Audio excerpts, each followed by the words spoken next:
This week we are working on week 4, row 4 of our Arm Yourself Challenge. I'm just going to quickly demonstrate the exercises so you can get into it. Please remember, it doesn't matter what order you do these throughout the week, as long as you get every day done. We are looking for consistent daily effort.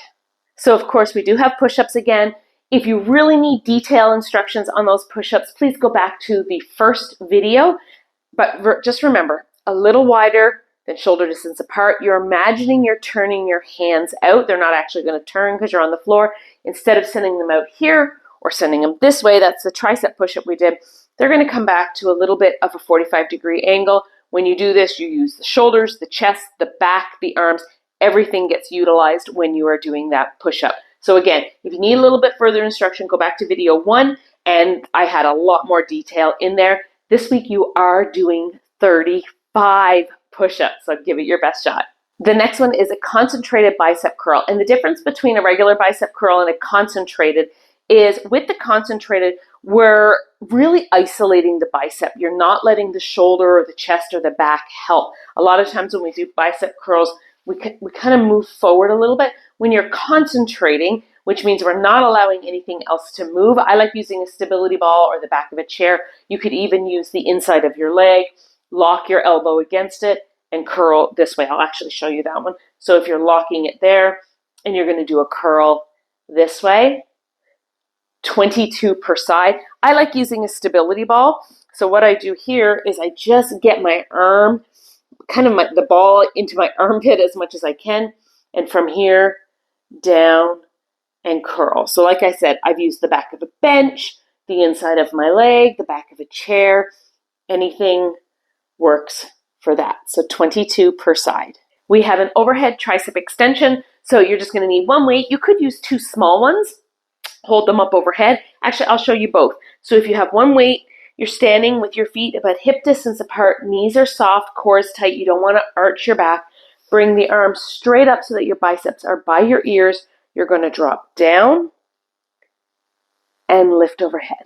So bring it down all the way down behind and then reach all the way up. You don't want to bring it forward. What you're doing is thinking about bringing it up to the ceiling. If you're going to use 2 smaller weights, say you only have small weights at home, what you could do, one in each hand, same thing, core is tight, no arching the back, the arms are up, you bring it down and straight up. Mine's a little bit more wobbly this morning, it seems. So that's the difference with having one weight in each hand, is that you have to have that stabilization a little bit more. So there's a couple of options for you for the overhead tricep extension, and you're doing 25 of those. Next, we have an upright row. I'm going to use a kettlebell. You can absolutely use 2 dumbbells for this, or almost anything you have, really. So same rule always applies. Shoulder blades back and down, core is nice and tight, hands are in front. Because I'm using a kettlebell, it's going to keep my hands together. You can put 2 dumbbells together or hold them apart a little bit. The biggest thing to remember with this one is you want to imagine that you have strings, like you're a puppet and you have strings on your elbows. They're bringing you up only to shoulder height. You don't want to shrug as you're lifting the arms. So you're trying to use the lat muscles in your back to pull down, pull the shoulders away from the ears. And then as if you're a puppet and you have strings on your elbows coming up just in line with the shoulder and back down. And you are doing 20 of those. Okay, the push-up hold. 20-second hold. This is probably one of the most challenging exercises. It takes a lot of determination to do this. That's why there's only 3 repetitions. Whether you're on your toes or your knees or you're using an elevated surface, when you come down, you are going to hover above the floor and you're going to hold it for 20 seconds. So you're going to need a timer for this one. My timer is actually on my recording device, so I don't have a timer, but I'm just going to hold maybe about 10 seconds just to show you. And I'll give this a shot from my toes. We'll see. We'll see how this goes today. So you're going to get into your push-up position. You're going to come down, and you're going to hold. And you're going to hold. And you're going to hold. If you need to come to your knees, that's okay. Holding, holding, holding. But then you have to push up if you can at the end of 20 seconds. If you can't push up, that's okay. Come to the floor, take a break. come back up onto your toes or your knees, get yourself set, come down, hover above the floor for another 20 seconds. So it's a tough one. I know. Have fun with it. Try to figure out how to do it. Don't beat yourself up if you're not able to hold 20 seconds. It's okay. You saw me. I was like, 9 or 10 seconds on my toes. So don't worry too much about absolutely having to do it. Just give it your best shot. Have fun with it. We have a dumbbell chest press. I'm going to do this on the floor, but you can absolutely do this on a bench, on an ottoman. Sometimes the bench helps a little bit more because it doesn't allow you to rest your arms. And that's one thing I'm going to try to avoid when I do this.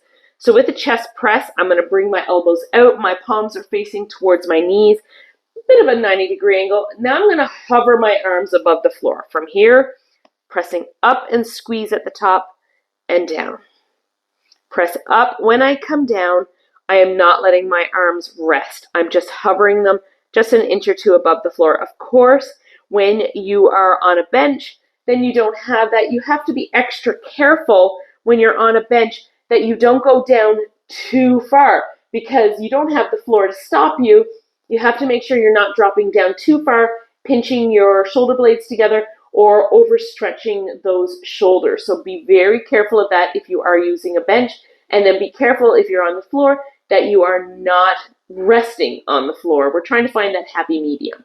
And you are doing 25 of those. And the only other thing you have to focus on this week is that day of getting steps in, giving your upper body a little bit of a break, but getting your 10,000 steps. Thanks everyone. Week 4, keep working hard, daily consistent, and I can't wait to see you next week.